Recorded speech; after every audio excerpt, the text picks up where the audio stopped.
You're watching Fox News in the morning. Well, some people hit the beach to relax and bask in the sun, but then there's Michael Smith, a Chicago investment banker who risked it all at a chance to ride one of the biggest waves in the world. At the age of 50, Smith decided to ride what's called Jaws. That's the name of the famous wave found in Hawaii. The businessman Michael Smith joins us live from North Avenue Beach to tell us his story. Michael, thank you for joining us live.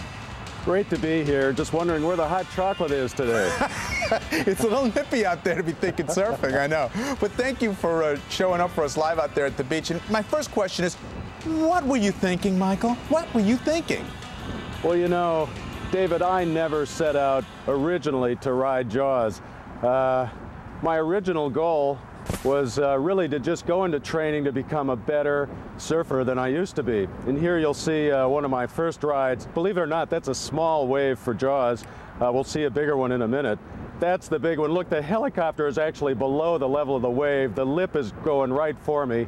I'm able to maintain enough speed to keep out of the way of this thing. Well, you know, while we're looking at this video, tell me a little bit about. You went down in that one. That was not me. The guy was rescued. He is okay. Now, this wave is so gigantic. How do you get out to catch that wave? You know, the wave is so fast, the only way you can get to it is on a boat or a jet ski. And the only way you can catch up with the wave is to be actually towed onto the face with a jet ski. This is amazing to me. You know, I surf, and I would never in a million years think of doing what you're doing, because I've heard about this. What happens is, like, once a year, these sets come up, right? And professional surfers look for, you know, weather conditions to find out when that wave is going to be occurring, and then they travel from around the world to show up there. So you only find the best of the best. Where do you fit in all of this? I mean, how long have you been surfing, and at what point did you realize that you can go after something like this? Well, you know, I've been surfing casually for 10 years, but, you know, 2 years ago, if somebody had said, Mike, why don't you go for riding the biggest wave in the world, I'd have said, you're crazy, it's way too dangerous.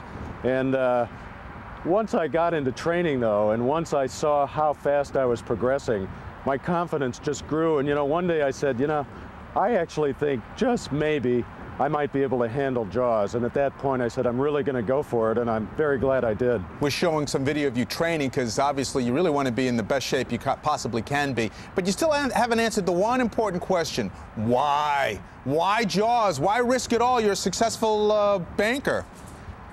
Well, you know, once you focus on a goal, and once you feel yourself transforming your skills and your abilities to a new level, you always want to test those new skills and see if you've got what it takes. No, you don't. Not like that.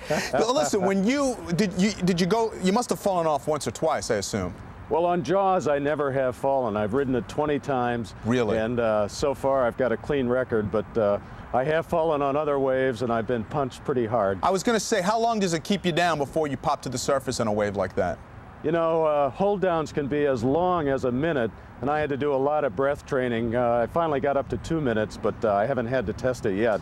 Oh, thank goodness. Well, your amazing story is one we're glad to tell the audience about. I wish we had more time. There's so many things I'd love to talk with you. You started at 40 is what you're saying, and already at 50, you are riding one of the tremendous challenges in surfing that's out there. Michael Smith, thanks again for joining us live. Thank you. Glad to be here. Tamron, over to you. All right, David, up next, Michelle will update the forecast today. Also, Bruce goes one-on-one